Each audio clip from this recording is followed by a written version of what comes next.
Okay, good morning. So we will start the session today. I'm sharing a whiteboard with you. Just a moment. Okay.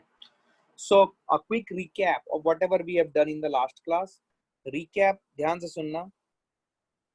मैंने आपको क्या क्या बताया हुआ है, ये बात सुने, ध्यान से समझें आप. What I have already taught you. Recap में मैंने आपको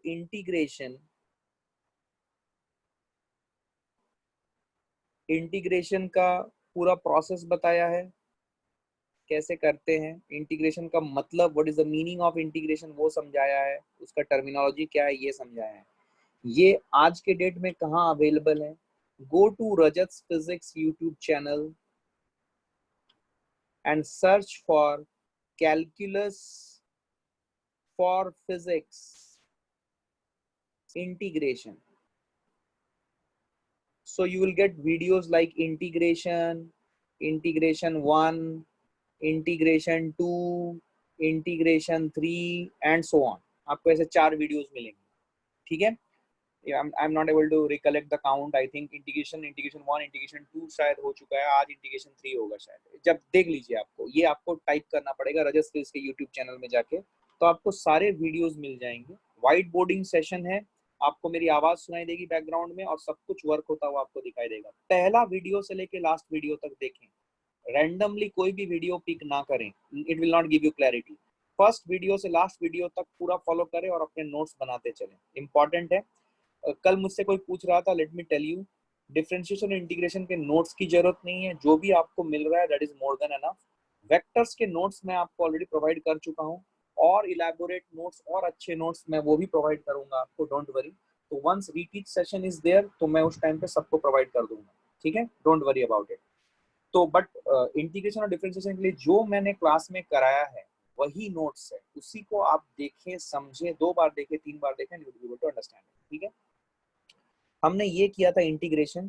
फिर इंटीग्रेशन में हमने इंटीग्रेशन बाय सब्स्टिट्यूशन किया, इफ यू रिमेम्बर. जो लोग नए हैं वो लोग नाम सुने प्लीज और वीडियोस देखें, अपने आप क्लैरिटी आएगी.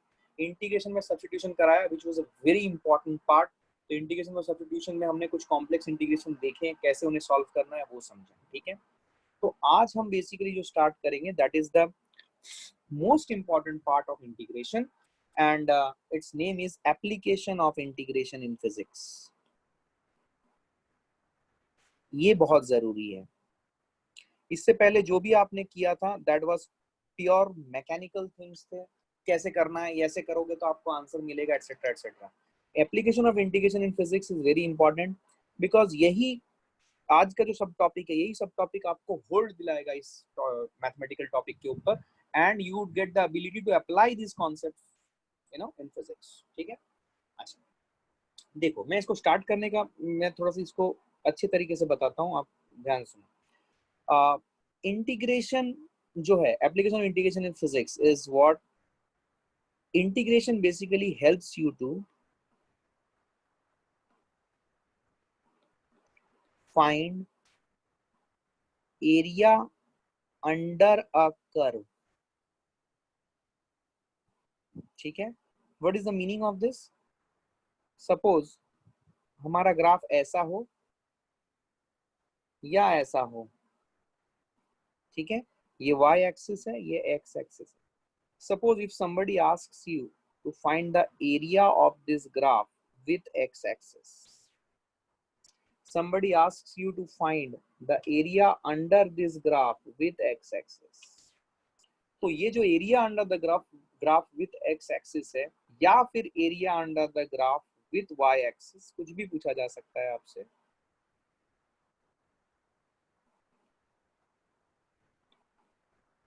So this is represented by integration. तो इंटीग्रेशन का फिजिकल मीनिंग, फील वाली मीनिंग क्या है? It gives you the area under the curve. तो it helps us to find the area under the curve with x axis और with y axis. अब हम समझेंगे वो क्या होता है, बट सबसे पहले हम समझें कि इसका बेसिक मतलब क्या है और इसे क्यों करते हैं हम. What is the physical application of integration. तो बिकॉज आपको कोई भी सवाल पढ़ने के बाद आपको समझ में आना चाहिए कि यहाँ पे मुझे इंटीग्रेशन करना है या डिफरेंशिएशन करना है, राइट. तो इसीलिए ये बहुत ज्यादा जरूरी है कि आपको ये समझना है कि इंटीग्रेशन का मतलब क्या हुआ. It is to find out the area under the curve with x-axis or with y-axis. That gives us, or that gives you the area. That gives you the meaning of integration, right? अब सवाल है, जैसे मैंने आपको differentiation कराया था वैसे यहाँ पे एक कॉन्सेप्ट आएगी कि बेसिकली अगर एरिया निकालने की ही बात है, अगर एरिया निकालने की ही बात है, समझना इस बात को,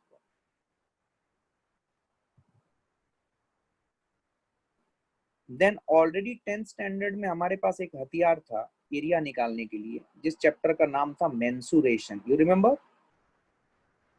आप सब 10th पास हो, राइट? रिजल्ट नहीं आए हैं सर, पता नहीं क्या होने वाला है.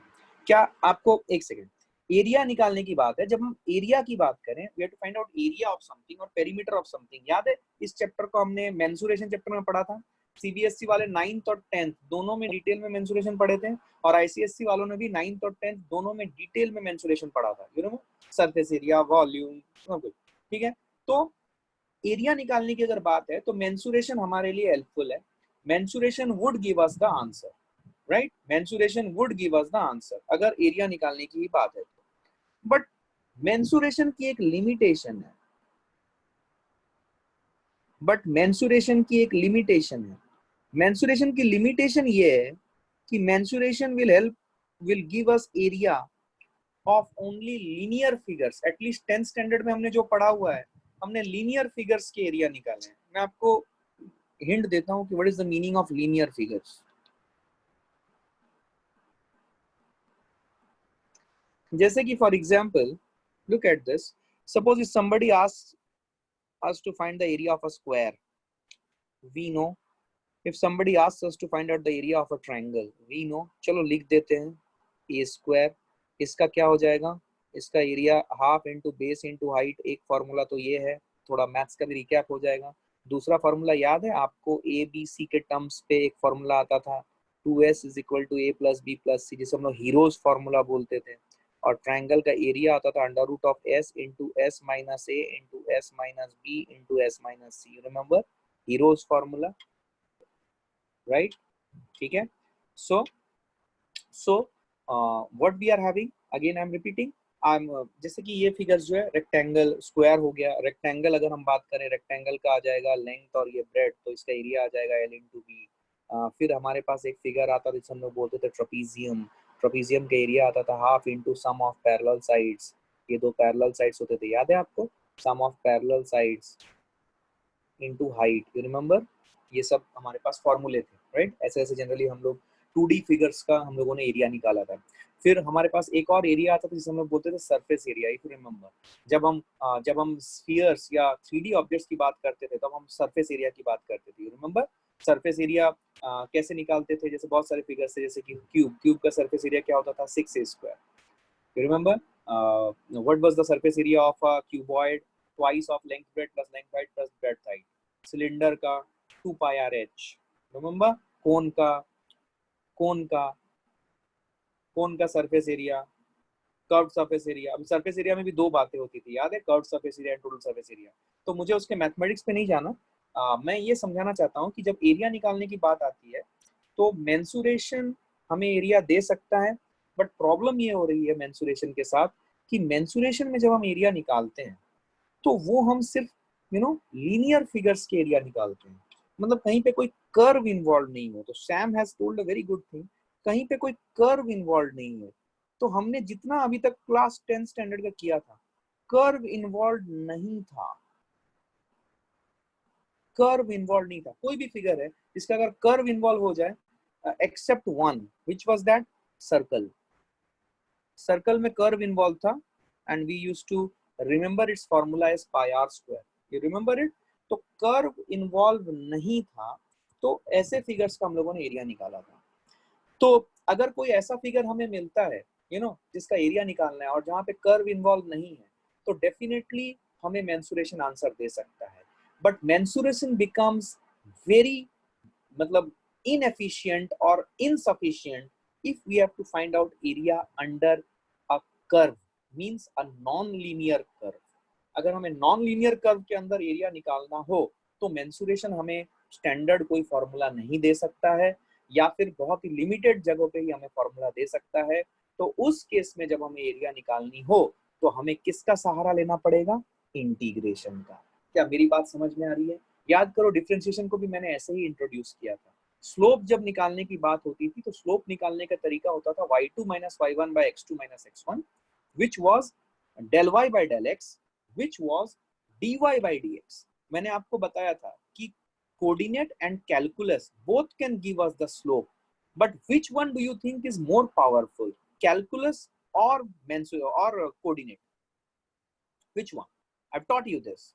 Calculus. Similar concept is applicable here also. Similar concept is applicable here also. Area निकालने के लिए हमारे पास दो तरीके हैं। सुनना ध्यान से, मैं इसको लिखता हूँ। मेरा ये चैप्टर पढ़ाने का तरीका बहुत अलग है। आपको स्टैंडर्ड टेक्स्ट बुक में ये सब चीजें नहीं मिलेंगी, इसीलिए क्लास अटेंड करो और जो बोलता जा रहा हूँ पकड़ लो, बहुत आसानी से ये चैप्टर निकल जाएगा, कोई खास बात नहीं। एरिया निकालने के बाद हमारे दो तरीके, हमारे पास दो मेथड है। एक है मेंसुरेशन जो हमने अपने स्कूल लेवल पे पढ़ा था, और दूसरा है कैलकुलस। अगेन यहाँ पे भी वही प्रीवियस वाला रूल एप्लीकेबल होता है। इन दोनों में से ज्यादा पावरफुल कौन है? ज्यादा पावरफुल कैलकुलस वाला मेथड है। मतलब कैलकुलस का कौन सा मेथड? अब हम कैलकुलस में यहाँ पे क्या करेंगे, एरिया निकालने का फिजिकल मीनिंग क्या होता है, इंटीग्रेशन का फिजिकल मीनिंग क्या होता है, एरिया निकालना। तो integration would give us the answer here. Are you understanding? तो ये चीज अपने दिमाग में सेट रखना, ठीक है? Area under the curve. अब सुनो, एरिया अंडर द कर्व जो होता है इसको हम थोड़ा सा और अच्छे से समझते हैं। देखो, तुम्हें समझ में आएगी। याद है, तुम्हें बताता हूँ, देखो तुम्हें क्लैरिटी के साथ समझ में आएगी। तुमने स्टैंडर्ड 9th 10th में जो एग्जांपल किए थे वही मैं दे रहा हूँ। सपोज मैंने तुम्हें एक वेलोसिटी टाइम ग्राफ दिया है, और velocity time graph suppose it is something like this, means इस टाइप का ग्राफ है। वेलोसिटी टाइम का ग्राफ ऐसा स्ट्रेट लाइन है, और मैंने इसका नाम, इसका इक्वेशन लिखा है v is equal to 2t। क्या मैंने सही इक्वेशन लिखा है? v is equal to 2t, क्योंकि v is equal to 2t is of the form y is equal to mx। आप सबने कोऑर्डिनेट ज्योमेट्री बेसिक पढ़ा हुआ है। y is equal to mx, ये x एक्सिस है, ये y एक्सिस है। मैंने आपको लास्ट क्लास में बताया था, फिर से रिपीट कर रहा हूँ। लास्ट क्लास में मतलब डिफरेंशिएशन में बताया था कि जब हम फिजिक्स करेंगे तो हमारा x और y जो है एक्सिस है, इसमें सिर्फ नंबर्स हो ये जरूरी नहीं है। आपने आप जब तक कोऑर्डिनेट किया था तो आपने x और y एक्सिस में सिर्फ नंबर्स पुट किए, yes or no, only distances probably। तो आपके जो स्लोप्स आते थे वो भी प्योर एक नंबर होता था। लेकिन फिजिक्स में हमारे पास x और y में रखने के लिए अलग अलग फिजिकल क्वांटिटीज होंगी। वेरी गुड, वेरी गुड, सबको याद है।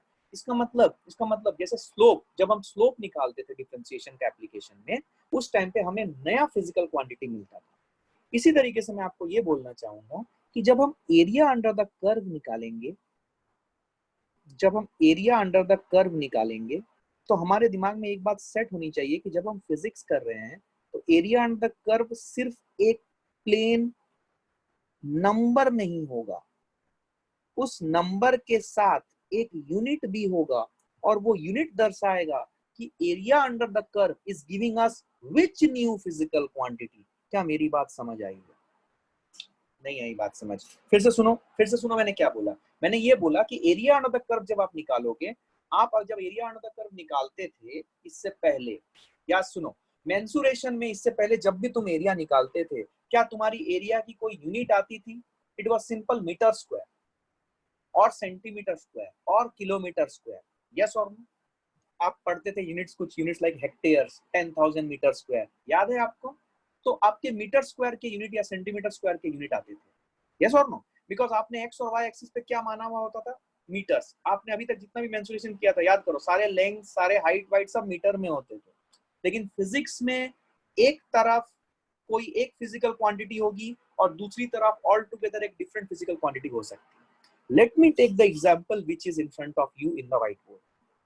अगर मैं x में टाइम लूं, टाइम की यूनिट क्या लूं? ऐसा यूनिट मान लो सेकंड्स, और सपोज y एक्सिस में मैं v ले रहा हूं व्हिच इज वेलोसिटी, तो वेलोसिटी की यूनिट क्या है? मीटर पर सेकंड। समझना इस बात को, समझना इस बात को।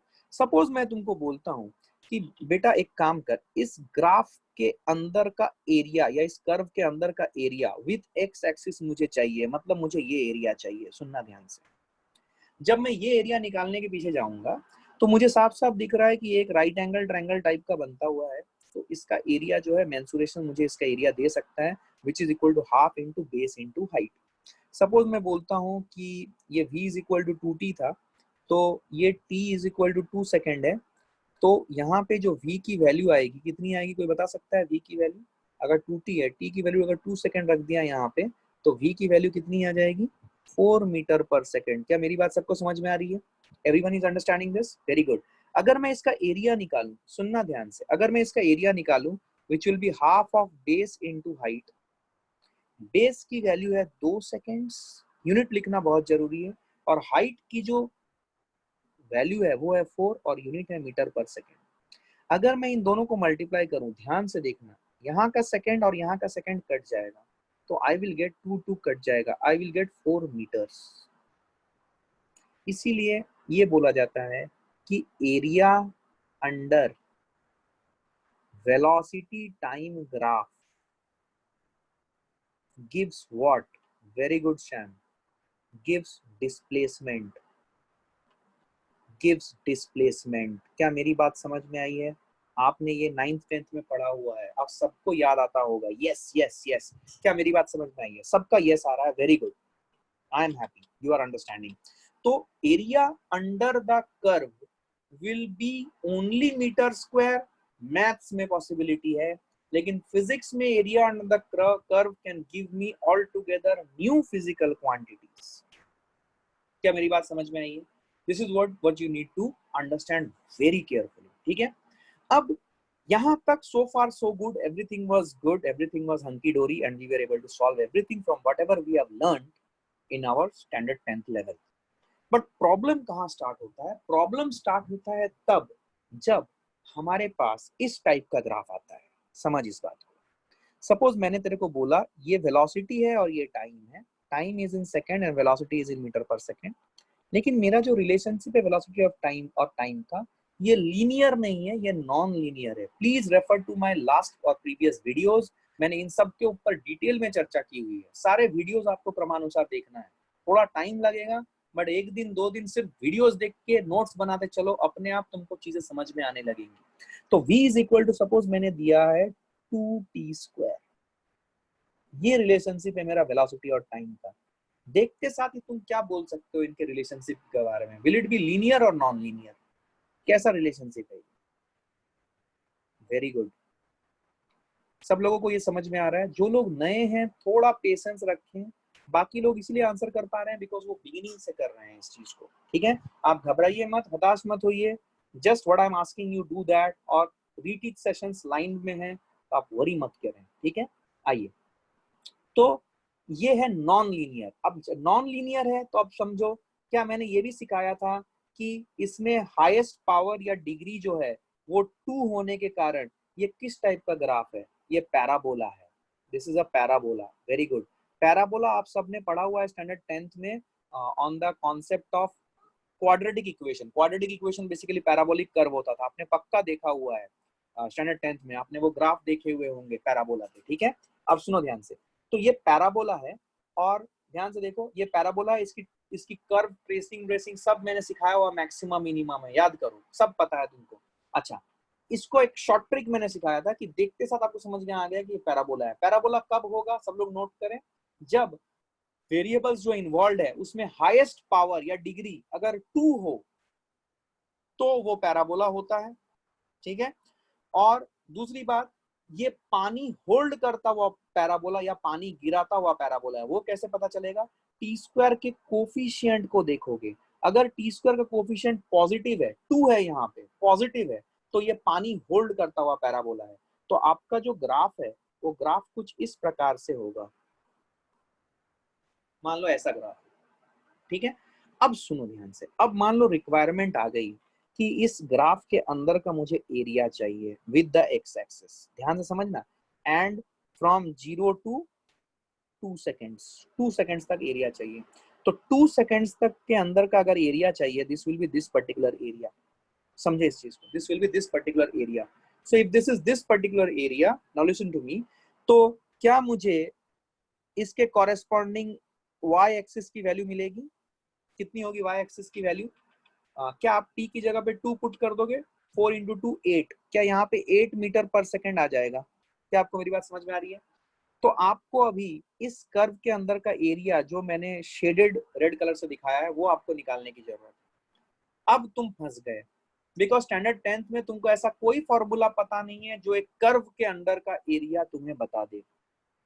इसका मतलब कर्व के अंदर का एरिया निकालना तुम्हें नहीं आता है, बिकॉज तुम्हारे पास कोई स्टैंडर्ड फॉर्मूला नहीं है as far as your knowledge of standard 10th goes. तो इसका मतलब यहाँ पे हमारे हेल्प के लिए कौन आने वाला है? Who is coming for our help here? Integration. Very good. क्या मेरी बात समझ में आई है? Integration will come for our help. ठीक है, तो इंटीग्रेशन करना है। अब इंटीग्रेशन कैसे करेंगे, ध्यान से सुनो। इंटीग्रेशन कैसे करेंगे, ध्यान से सुनो।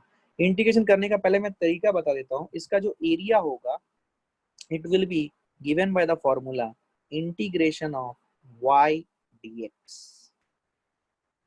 Integration of y dx, this will give me the area, and this is the area of curve with x axis. Short trick पहले समझ लो, फिर मैं इसको एक्सप्लेन भी कर दूंगा कि ऐसा मैं क्यों बोल रहा हूँ। और दूसरा है, अगर मुझे कोई पूछे what is the area of curve with y axis, तो उसका आंसर आ जाएगा इंटीग्रेशन ऑफ x dy। तो याद रखने का सिंपल तरीका, जिस एक्सिस के साथ एरिया निकालना है कर्व का, वो d के बाद आएगा।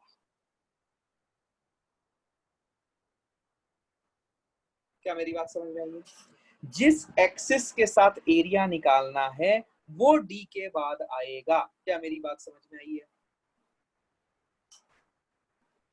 रिस्पॉन्स कम हो गया, कोई बात नहीं, कोई बात नहीं। आई वुड रिपीट, कोई हड़बड़ी नहीं है। आप मेरे सामने बैठे हुए नहीं हो, आपका चेहरा भी मुझे नहीं दिख रहा है। So I am completely relying on your responses which I am getting in the chat section. Listen to me, जो लोग चुप हैं, जो लोग शांत बैठे हुए हैं, सुने और मेरी बात ध्यान से याद रखें कि फिजिक्स तभी सीखोगे जब सवाल पूछोगे और रेस्पॉन्ड करोगे। ठीक है, भूल जाओ कि तुम्हें इंटीग्रेशन आता है या नहीं आता है। तुम सिर्फ इतना जवाब दो कि जितना मैं तुम्हें अभी बोल रहा हूँ क्या तुम्हें वो समझ आया है। इंटीग्रेशन आ जाएगा, it's quite mechanical, don't worry. ठीक है, जहां अभी तक का जो जो मैंने थ्रेड आपको पकड़ाया है, क्या आपको वो थ्रेड समझ में आया है? That is what is required, right? Nothing more, nothing less. Now listen to me. Area of the curve with x axis, इसको फिर से मैं रिपीट कर रहा हूं, जिस एक्सिस के साथ एरिया निकाला जाएगा डी के बाद वही वेरिएबल आएगा। जैसे कि यहाँ पे area of the curve with Y axis चाहिए, तो डी के बाद यहाँ पे वाई आया। क्या चमका है? Everybody is understanding this? क्या क्लैरिटी है ये? बहुत बढ़िया। अब सुनो मेरी बात ध्यान से। अभी देखो, जैसे कि अगर मैं इस सवाल को, जो तुम्हारे सामने जो सवाल दिया है मैंने, if I am talking about this particular problem, ध्यान से देखना, I am talking about this particular problem. So area of the curve with x axis अगर मुझे निकालना है, ध्यान से देखना, तो मैं इंटीग्रेशन करूंगा। अच्छा, y पे कौन सा वेरिएबल है बेटा? क्या y पे y है या फिर हमने कुछ अलग वेरिएबल लिया हुआ है? v। y की जगह पे एक्चुअली क्या है? वेलोसिटी। Very good. तो क्या मैं इसे सॉल्व करने के लिए v लिखूंगा, और ये d, x की जगह पे कौन सा वेरिएबल है बेटा? फिजिक्स में कौन सा वेरिएबल है? t। Very good. तो मेरा इंटीग्रेशन आ गया, इंटीग्रेशन ऑफ v dt। समझो, इंटीग्रेशन ऑफ v dt। अब सुनो, सॉल्व करने के लिए क्या जरूरी है? यहाँ पे v है, तो इस v को मैंने क्या सिखाया था, याद करो इंटीग्रेशन के वक्त, कि अगर आपने इंटीग्रेशन कर रहे हो x के रेस्पेक्ट में, मतलब यहाँ पे जो फंक्शन होना चाहिए, क्या वो x का फंक्शन होना चाहिए? अदरवाइज आप इंटीग्रेशन नहीं कर पाओगे। याद है बेसिक्स? इसका मतलब ये हुआ कि ये जो v है, इस v को हमें किसके टर्म में लिखना पड़ेगा in order to perform the integration? किसके टर्म में? x नहीं, t के टर्म में। t के टर्म में, t है ना यहाँ पे।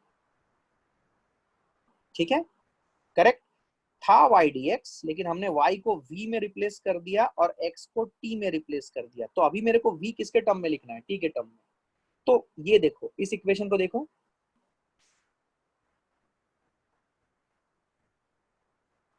इस इक्वेशन को देखो, क्या v is equal to 2t² है? तो क्या v की जगह पे 2t² लिख सकते हैं? 2t² dt। क्या मेरी बात समझ में आई है?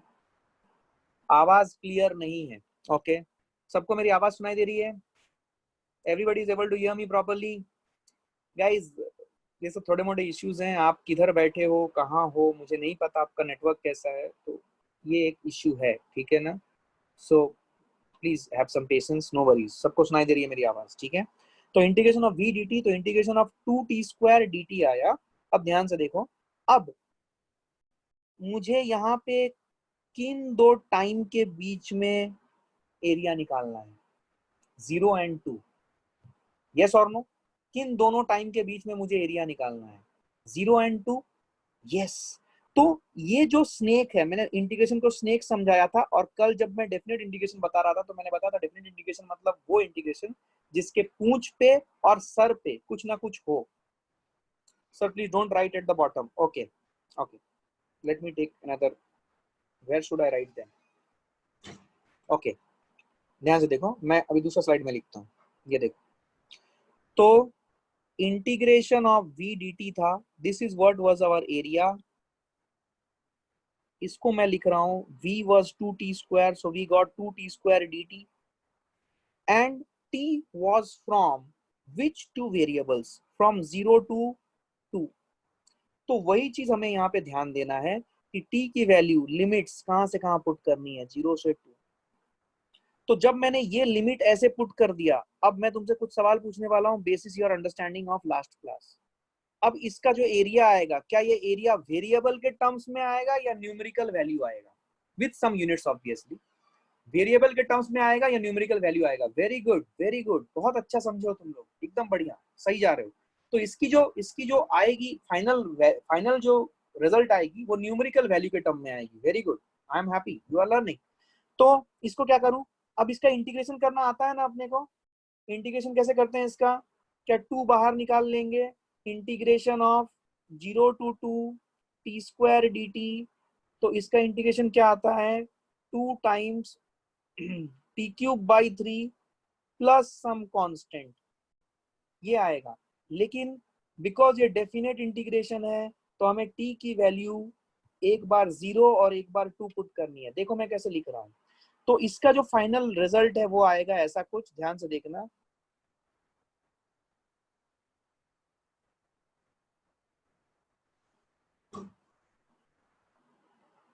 पूरा लिख रहा हूं मैं।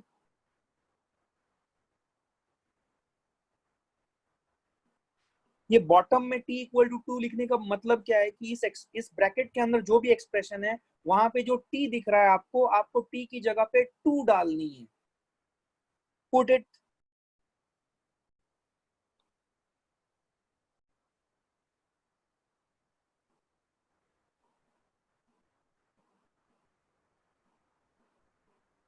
क्या आपको लग रहा है कि ये प्लस सी और ये माइनस सी कट जाएगा तो आपका रिजल्ट कट जाएगा? Om Prakash be careful, see see cut जाएगा दोनों तरफ से, तो आपका रिजल्ट जो आएगा वो आएगा 16/3। 16/3। क्या इसका कुछ यूनिट होगा? हाँ, इसका यूनिट होगा मीटर्स, बिकॉज वेलोसिटी और टाइम के यूनिट्स को मल्टीप्लाई करोगे तो वो मीटर्स में आएगा। बोलो हाँ या ना? क्या मेरी बात समझ में आई है? क्या मेरी बात समझ में आई है? सो लास्ट स्लाइड और इस स्लाइड का जो मेन समरी पॉइंट है वो क्या है समझो। वो ये है कि जब हम इंटीग्रेशन कर रहे हैं तो उसका फिजिकल मीनिंग है एरिया अंडर द कर्व। उसका फिजिकल मीनिंग है area under the curve. Area under the curve means it can be area under the curve with x axis.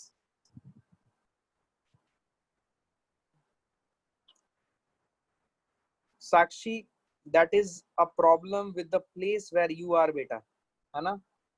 Network का इश्यू होगा तो ये सब चीजें तुमको थोड़ी सी दिक्कत करेंगी। तो ऐसी जगह पे जाओ जहाँ पे नेटवर्क अच्छा हो, ठीक है? बाकी सबको सुनाई दे रहा है, I don't know means what is the problem, ठीक है? कोई हड़बड़ी नहीं है, आराम से आप थोड़ा सा दूसरे जगह पे जाके देखने की कोशिश करो। Okay, now listen to me, now listen to me, ध्यान सुनो।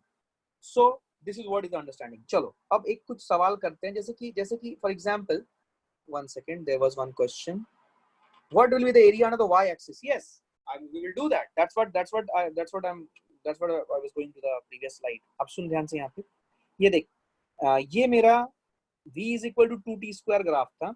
अब मुझे इसका एरिया चाहिए with y axis. Suppose I am taking this with y axis. ये एरिया मुझे चाहिए, ठीक है। तो y एक्सिस का अगर एरिया चाहिए तो मुझे इसको कैसे लिखना पड़ेगा, it will be of this particular format जो ब्लू में बना हुआ है, यस और नो।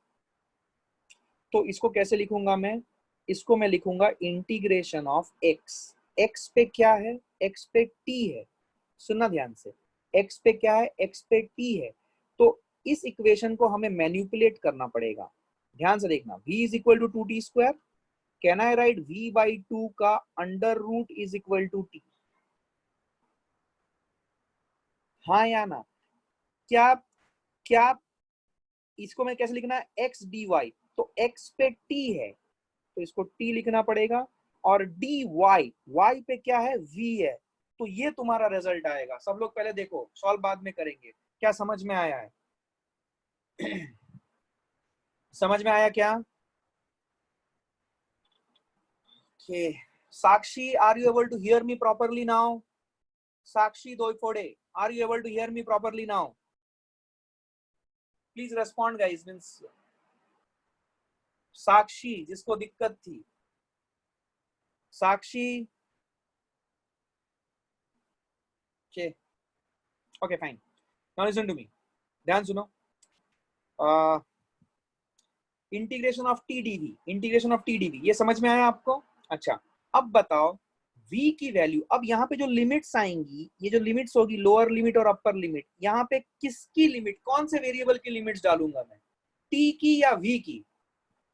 v की, वेरी गुड वेरी गुड। अब बता v की वैल्यू कहां से कहां तक जा रही है, बोल लॉजिकली बोल, v की वैल्यू कहां से कहां तक जा रही है? 0 to 8, वेरी गुड, ब्रिलियंट, मस्त, मजा आ गया भाई, मजा आ गया, मतलब I really liked it, very good.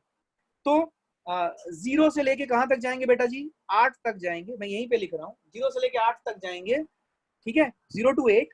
और ये t की जगह पे क्या लिखूं, बोल, t की जगह पे क्या under root of v by 2 कर दूं? क्योंकि अगर मुझे इसका इंटीग्रेशन करना है तो क्या मुझे t को v के टर्म्स में लिखना पड़ेगा, यस और नो? लिख दो। तो under root of v by 2, ये पूरा अंडर रूट के अंदर है, ये dv आया, बोल चमका की नहीं? सबको समझ आ गया ये बात? बस खत्म। क्या इसका इंटीग्रेशन कर सकते हो तुम? क्या इसका इंटीग्रेशन कर सकते हो? 1/√2 को इंटीग्रेशन के बाहर निकाल दो, बिकॉज वो कांस्टेंट है। रूट वी डीवी, कौन सा रूल लगेगा ये बता दो, रूट वी डीवी कौन सा रूल लगेगा ये बता दो। बाकी लोग चिंता ना करें, आपको सब आएगा, आप पुराने वीडियोस देखते जस्ट खाली फॉलो अप करो। कौन सा रूल लगेगा बोलो, which rule? Power rule, very good, बस डन, खत्म खत्म, एकदम सही, सब सही जा रहे हो, बिल्कुल सही, कोई दिक्कत नहीं है, कोई दिक्कत नहीं है, very good.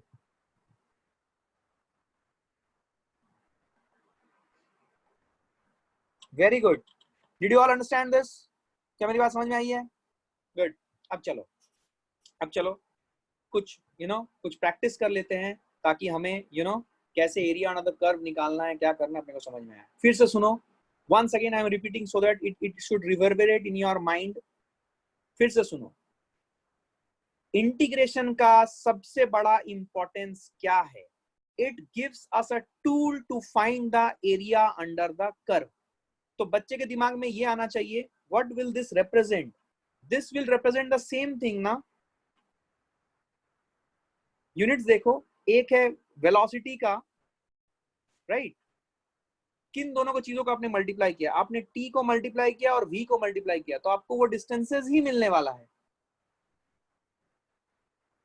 But values are different, yes, values are different because you are finding the area under different axes, so your values will be different, because this area which is with blue line and this area which is with red line marking, they are of different values, they are having different areas।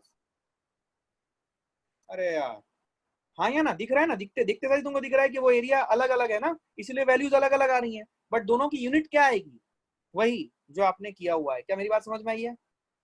Okay, क्या मेरी बात समझ में आई है everybody? Did you understand what was the question and I tried to rectify? फिर से सुनो, फिर से सुनो, integration represents area under the curve. Maths में हम जब भी एरिया निकालते थे तो एरिया की यूनिट हमेशा metre square, centimetre square, kilometre square, feet square, यही सब आता था। लेकिन जब फिजिक्स में हम एरिया निकालेंगे तो एरिया की यूनिट मीटर स्क्वायर हो ये जरूरी नहीं है, it can be any other different unit. तो इसीलिए ऐसा बोला जाता है कि area under a velocity time graph gives displacement, क्योंकि जब आप वेलोसिटी टाइम ग्राफ का एरिया निकालते हो तो आपको यूनिट्स मिलती है किसकी, मीटर्स की, और बिकॉज ये वेलोसिटी है इसलिए ये डिस्प्लेसमेंट है। अगर ये स्पीड होता तो, अगर ये स्पीड और टाइम का ग्राफ होता तो हमें क्या मिलता, area, distance. Very good, very good, बहुत बढ़िया, बहुत बढ़िया, सही जा रहे हो। क्या सबको समझ में आया है यार? रेस्पॉन्स सबका नहीं आ रहा यार, मुझे सबका रेस्पॉन्स चाहिए यार, कम ऑन। हर्ष बिहानी, तेरे को समझ में आ रहा दोस्त? हर्ष, हर्ष बिहानी, ओके फाइन। अब मेरी बात सुन ध्यान से, तो मैं फिर से रिपीट कर रहा हूँ, सुनो ध्यान से, बहुत इंपॉर्टेंट है ये, तुम्हारे दिमाग में रिवर्बरेट होना चाहिए। अभी जब मैं बोल रहा हूँ कोई सवाल नहीं पूछेगा, सुनो, सिर्फ सिर्फ सुनो, इंटरनलाइज करो। एरिया इंटीग्रेशन का फिजिकल मीनिंग है area under the curve. Mathematics में area under the curve was always coming with units like metre square, centimetre square, kilometre square, feet square, whatever, inch square, whatever it is. लेकिन physics में जो area under the curve की unit होगी वो metre square में हो ये जरूरी नहीं है, क्योंकि फिजिक्स में एक्स और वाई एक्सिस में हमारे पास फ्रीडम है to keep any physical quantities of our choice depending upon the requirement. तो जब हम एरिया अंडर द कर्व निकालेंगे तो हम एक्स एक्सिस और वाई एक्सिस में जो भी वेरिएबल्स हैं, फिजिकल क्वांटिटीज हैं, उनके यूनिट्स को मल्टीप्लाई करेंगे। तो मल्टीप्लाई करने के बाद कुछ कटिंग कुटिंग होगा न्यूमरेटर डिनोमिनेटर में, फिर बचने के बाद जो भी बचेगा वो यूनिट डिसाइड करेगा कि एरिया अंडर द कर्व क्या फिजिकल मीनिंग रिप्रेजेंट करता है। क्या मेरी बात समझ में आई है? जहां तक एरिया अंडर द कर्व निकालने की बात है, हमारा स्टैंडर्ड 10 तक का लेवल काफी अच्छा है, लेकिन स्टैंडर्ड 10 में हमने जो भी एरिया अंडर द कर्व या एरिया ऑफ द फिगर निकाला था वो सब स्टैंडर्ड लीनियर फिगर्स के लिए थी, जैसे कि square, triangle, rectangle and all those things, right. और नॉन स्टैंडर्ड हमने सिर्फ पढ़ा था सर्कल, जो कि कर्व के साथ चलता था। लेकिन जब हम फिजिक्स की बात करेंगे तो हमें मोस्ट ऑफ द टाइम जो रिलेशनशिप मिलेगी वेरिएबल के बीच में, वो मैंने आपको डिफरेंशिएशन के वक्त भी बताया था कि नॉन लीनियर रिलेशनशिप मिलेगी। और अगर नॉन लीनियर रिलेशनशिप है तो हमें हमेशा कर्व दिखाई देगा या कर्व मिलेगा, दो वेक्टर के बीच का रिलेशनशिप।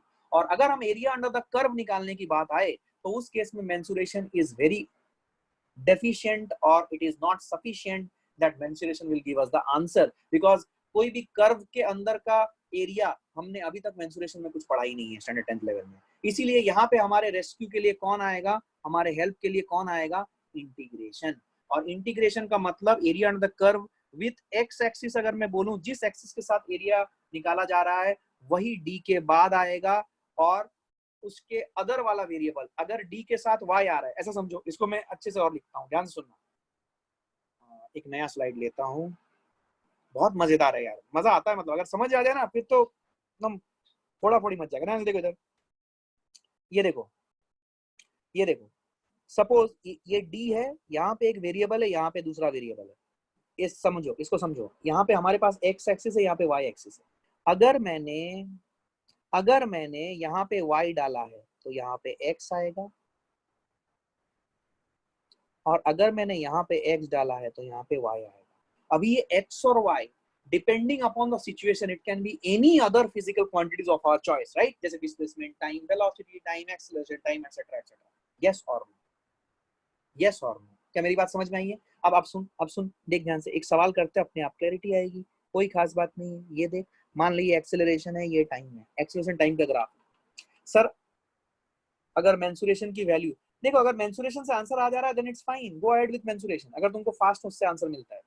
लेकिन मैं आपको बता रहा हूँ जितने भी रिलेशनशिप रहेंगे वो नॉन लीनियर रहेंगे, मेंसुरेशन की मदद आपको बहुत ही कम जगहों पे यूज करने की जरूरत पड़ेगी, मैक्सिमम जगहों पे आपको इंटीग्रेशन का ही सहारा लेना पड़ेगा। क्या मेरी बात समझ में आ रही है? अब सुनो ध्यान से, ये एक्सेलरेशन टाइम का रिलेशनशिप है। सपोज मैंने आपको बोला एक्सेलरेशन और टाइम का जो रिलेशनशिप है वो है a is equal to 2t-6। ये ग्राफ है मेरा, a is equal to 2t-6। Graph देखते साथ कौन जवाब देगा ये रिलेशनशिप लीनियर है या नॉन लीनियर है? बोलो, ग्राफ देखते साथ बोलो, लीनियर है या नॉन लीनियर है? सबसे पहले इस ग्राफ को प्लॉट करो, इस ग्राफ को प्लॉट करो, कैसा आएगा ये ग्राफ? ये सब सिखाया गया है, बोलो इस ग्राफ को प्लॉट करो, इस ग्राफ को प्लॉट करो। प्लॉट करो मतलब एक्स वाई एक्सिस में इस ग्राफ को बनाओ।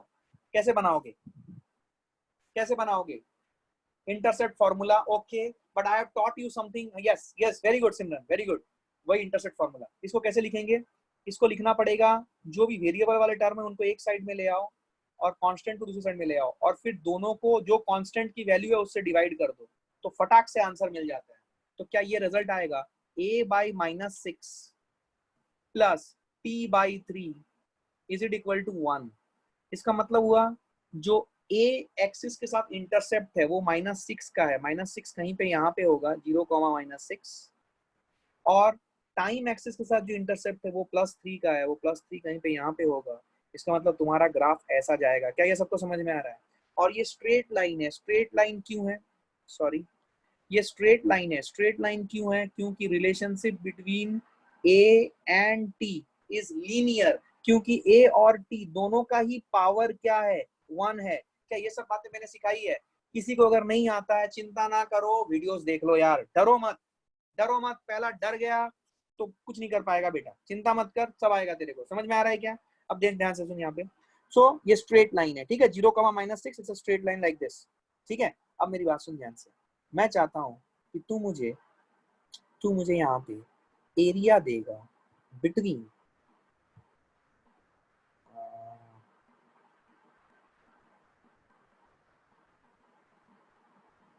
यहाँ से 2 सेकंड के ड्यूरेशन में कितना एरिया आ रहा है ये मुझे चाहिए, ये वाला एरिया। क्या मुझे तू बता सकता है ये एरिया कितना होगा?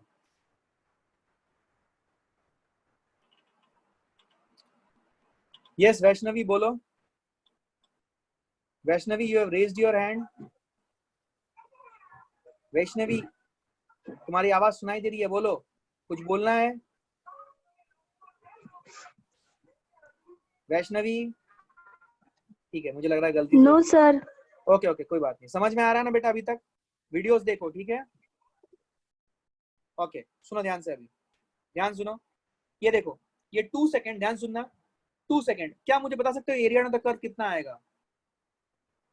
Very good Gargi, brilliant, you have given the unit तो सही है। मुझे अभी इसका वैल्यू का मैंने किया नहीं है तो आई डोंट नो। अभी तक गार्गी का ही आंसर आया, एनीवन एल्स?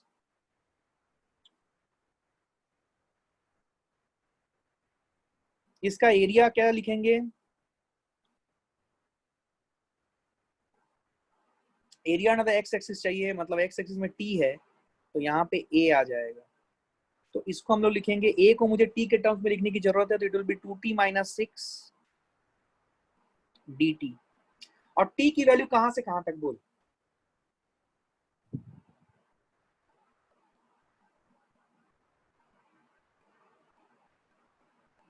क्या 3 to 5? 0 to 2 गलत है, 0 to 2 गलत है। अरे बेटा मैंने क्या बोला, जहां पे ये कट कर रहा है वहां से आगे 2 सेकंड के आगे का duration. 3 to 5 is correct, 3 to 5 is correct. क्या सबका आ रहा है? वरद, वरद तू चुप है बेटा, समझ में आ रहा है क्या? अरे यार रेस्पॉन्ड करो, समझ में आ रहा है? Yashasvi you got it? Juhi, Kejal, Sam, Ayush, Samriddhi, all the Samriddhis who are present here, सारे समृद्धि हैं, बट किसी को कुछ समझ नहीं आ रहा है। आया कि नहीं? अब बता। तो इसके लिमिट्स जो हैं, मैं इसके लिमिट्स को रेड मार्कर से पुट कर रहा हूं, 3 लोअर लिमिट और 5 अपर लिमिट। क्या सही है? अब ये इंटीग्रेशन कर सकता है क्या तू? ये इंटीग्रेशन कर सकता है क्या तू? चल बता रिजल्ट क्या है, रिजल्ट बताओ, रिजल्ट बताओ।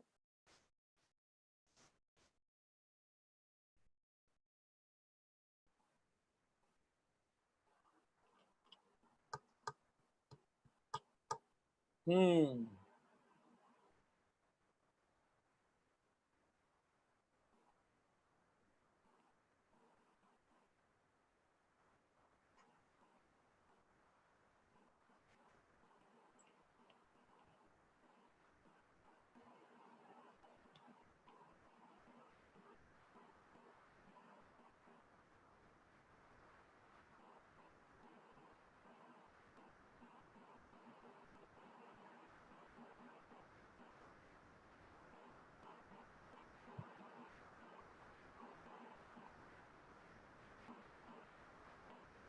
4 आ रहा है क्या?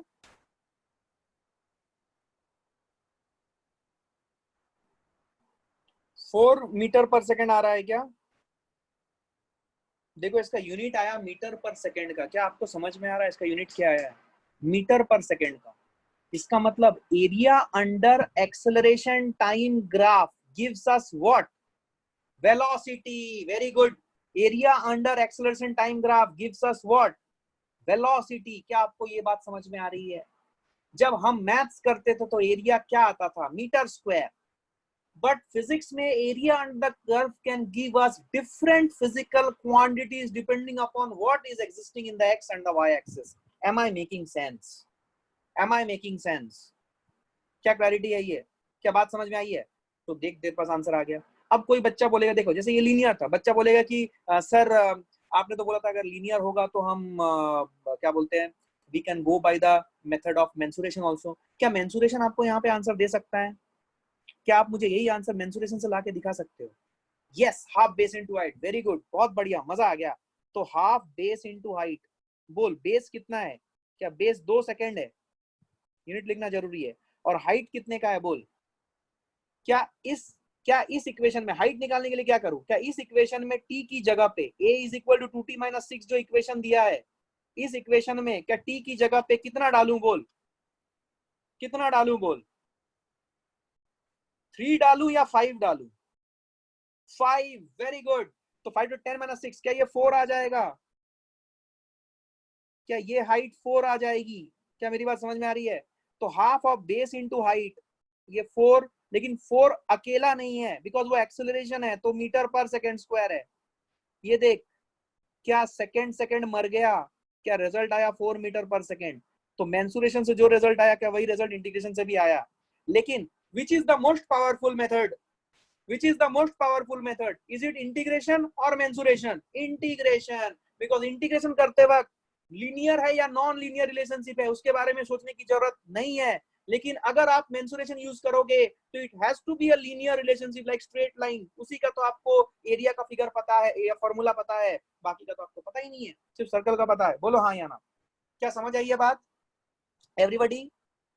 बहुत बढ़िया, मजा आया भाई, मजा आया। बस क्या क्लैरिटी है ये समझ में आया आपको? चलिए आगे चलते हैं, आगे बढ़ते हैं। जो लोग आज आज ज्वाइन किए हो, क्या आपको लग रहा है कि थोड़ा थोड़ा समझ आ रहा है? कुछ कुछ समझ आ रहा है? Lavanya, are you understanding? Shruti Patil, Samriddhi, Vaishnavi, Sanchi, Sakshi, okay ठीक है, बहुत बढ़िया, गुड गुड। चलो आगे बढ़े, आगे बढ़े। चलो आओ। अब क्या करते हैं हम, ध्यान से सुनना। अब क्या करते हैं हम, ध्यान सुनना, एक सवाल लेते हैं, थोड़ा सा क्रिएटिविटी वाला सवाल है। अच्छा मैं अनाउंस कर देता हूँ, आज का मेगा सेशन का मीटिंग लिंक आपको शाम को 6 बजे तक मिल जाएगा। टाइमिंग है 6 to 8। तो आप पकड़ लो कि by 5:55 PM you will get the link. I would request all of you to come in that. कुछ लोगों को कुछ चीजें समझ नहीं आएंगी जब डिस्कशन हो रहा होगा, लेकिन आई वुड ट्राई कि मैं डिस्कशन करते वक्त बेसिक्स के साथ ही एक्सप्लेन करता चलूं ताकि आप सबको क्लैरिटी एक लेवल तक आ जाए। तो अटेंड करने की कोशिश करना। समझ कुछ लोगों को शायद थोड़ा कम आए, but still I would request all of you to attend दो सेशन। ठीक है, आइए अब मेरी बात सुनो ध्यान से, ध्यान सुनना। तो suppose if I tell you कि ये सर्कल है, ठीक है, और इस सर्कल का रेडियस जो है ये आर है। इस सर्कल का पेरीमीटर का फॉर्मूला आप सबको पता है। सर्कल का पेरीमीटर होता है 2 pi r. We know this right? But I would ask you to derive this so that you will get a clear cut idea as to how to apply integration. Already हमने कुछ varieties देखे हैं, ये कुछ other varieties हैं जो इस variety के भी questions आते हैं, तो इसीलिए हम थोड़ा समझेंगे कि derive the formula for perimeter of a circle, formula for perimeter of a circle by using integration approach.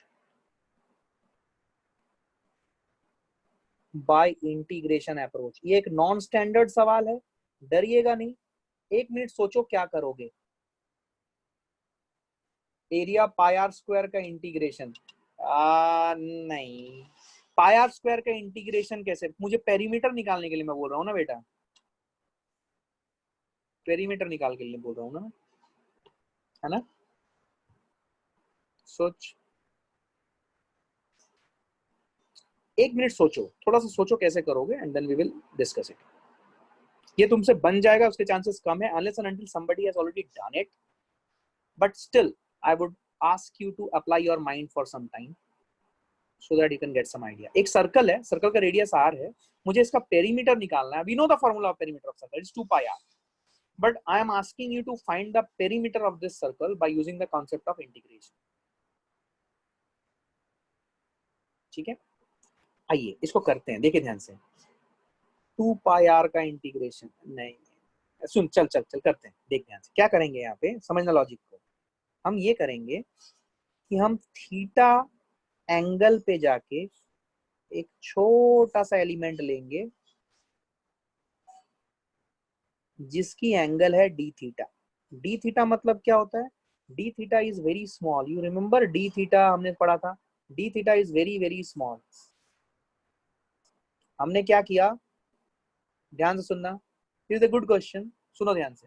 हम थीटा एंगल पे जाके एक छोटा सा एलिमेंट ले रहे हैं डी थीटा एंगल का। तो ये जो डी थीटा एंगल का एलिमेंट लिया, मैं ये जो सेक्शन है इस सेक्शन को जूम कर रहा हूं, I am zooming it 4x। तो अगर मैं 4x जूम करूं इसको तो ये कुछ ऐसा हो जाएगा, 4 गुना दिख रहा है, हाँ दिख रहा है। ठीक है, ध्यान से देखना, ये r है, ये रेडियस r है, स्मॉल r है, सॉरी, ये वाला पार्ट को मैंने जूम करके दिखाया, ये स्मॉल r रेडियस है, ये भी स्मॉल r रेडियस है। अब याद कर, मेंसुरेशन बोल रहा हूँ, ट्रिग्नोमेट्री में तूने एक कॉन्सेप्ट पढ़ा हुआ था कि अगर ये थीटा है और ये r है और ये l है, तो l is equal to r theta तू लिखता था, जहां पे थीटा इज इन रेडियंस, याद है? स्टैंडर्ड 10th में किया था और मेंसुरेशन में भी किया था, याद आ रहा है? l is equal to r theta, you remember?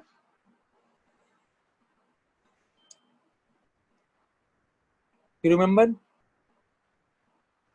No, you do not remember. Ayush, तू तू आईसीएसई बोर्ड का है, सोच समझ के बोल। अब तेरे बुक लेके आ जा, सेलिना पब्लिशर का मैथमेटिक्स का किताब, मैं तेरे को बताता हूँ कहाँ पे है। Not in 10th, so it should be 9th। 9th में तू ट्रिग्नोमेट्री पढ़ना शुरू किया है? सर एसचान था, अरे एसचान में भी होगा भाई, मजाक चल रहा है क्या? देख भाई, तेरा ये जो सर है ना, इसको स्टैंडर्ड 10th का पूरा सिलेबस का ज्ञान है, तो सोच समझ के बोलना कि ये था या ये नहीं था, है ना? मैंने फाउंडेशन के बच्चों को भी बहुत पढ़ाया है, तो चिंता मत करना, I have a complete understanding as to what was there and what was not. अब सुन ध्यान से, तेरे को याद नहीं है वो अलग बात है, क्या theta is equal to L by R लिखते थे? थीटा इज इन रेडियंस होता था तब ये फॉर्मूला होता था, इसका मतलब एल की वैल्यू आर थीटा हो जाती है। ठीक है, मे बी। सुन, तो अब इस ट्रायंगल में, मतलब ये जो मैंने छोटा सा इसको जूम आउट करके जो बनाया है यहाँ पे, इस ट्रायंगल में क्या मैं लिख सकता हूं कि ये जो लेंथ है, ये लेंथ को मैं रिप्रेजेंट कर रहा हूं, सपोज एक पेरीमीटर का ये छोटा सा पार्ट है। क्या पेरीमीटर है टोटल ये लंबाई पूरा? तो ये जो पार्ट है, क्या ये पेरीमीटर का छोटा सा पार्ट है? इसको मैं नाम दे रहा हूं suppose DP. DP here, P stands for perimeter, छोटा सा perimeter. Will it be equal to, from this concept, will it be equal to r into D theta? समझ में आया? Will it be equal to r into D theta.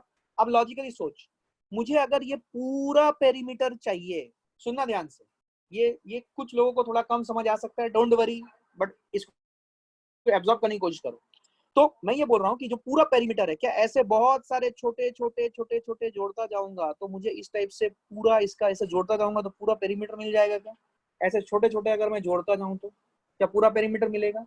तो ऐसे छोटे छोटे steps को, मतलब जोड़ने वाला जो प्रोसेस होता है, उसको भी हम समझते हैं by the meaning of integration. Integration means adding up of small small small small lengths और small small small small area. मैं समझाऊंगा, ये चिंता मत करो, अगर आज नहीं हुआ तो नेक्स्ट क्लास में इसी के ऊपर हम बात करेंगे।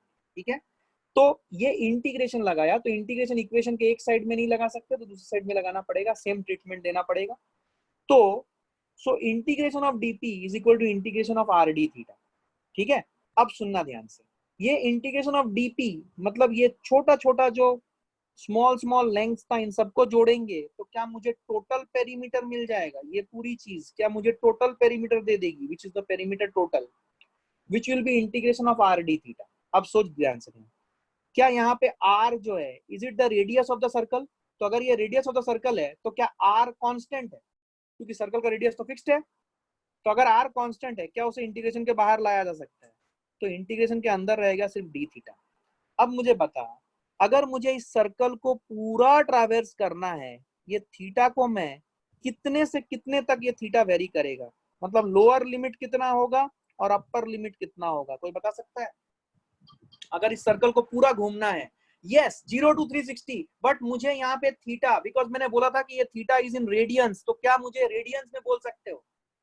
0 degree is 0 radian, correct, agreed. और 360 डिग्री मतलब कितना रेडियन? 2 पाई, वेरी गुड।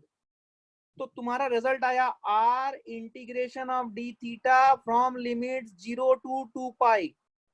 तुम अगर इसको सॉल्व करोगे ना, डी थीटा याद कर कल ही किया गया है, dx का इंटीग्रेशन कितना होता है, क्या x होता था? तो क्या इंटीग्रेशन ऑफ डी थीटा जो होगा क्या वो थीटा होगा? और कहां से कहां तक लिमिट है इसकी, 0 से 2 पाई। तो क्या रिजल्ट जो आएगा वो आएगा आर, और upper limit minus lower limit, क्या तुम्हें तुम्हारा 2 पाई आर फॉर्मूला आता हुआ दिखाई दे रहा है? नहीं आया यार, सर के ऊपर से निकल गया काफी लोगों का। चिंता मत करो, इसका इसका वीडियो एक बार और इसको रिपीट करना, और रिपीट करना, खुद से करना एक बार, अपने आप समझ में आएगा। It is very interesting. ये एक्चुअली तुम्हें 10th लेवल में इसलिए नहीं बताया जाता या 9th लेवल में इसलिए नहीं बताया जाता because you do not know integration. But क्या आपने इंटीग्रेशन सीखने के बाद इस चीज को समझा ये क्या हो रहा है क्या नहीं, क्या मेरी बात समझ में आई है? ये जो एलिमेंट लेने की बात है, ये एलिमेंट लेने की बात is one of the major application of integration, जो तुमको फिजिक्स में almost almost majority of the topics में करने की रिक्वायरमेंट पड़ेगी। क्या मेरी बात समझ में आ रही है? सो इसीलिए ये वाला जो मैंने अभी बताया है इसको ध्यान दें और इसको ध्यान से समझ के रखें। ठीक है, इसको अच्छे से एक बार फिर से देखिएगा जब वीडियो अपलोड हो जाएगा। ठीक है, तो आज का सेशन मैं यहीं पे एंड करूंगा गाइस। तो आई एम जस्ट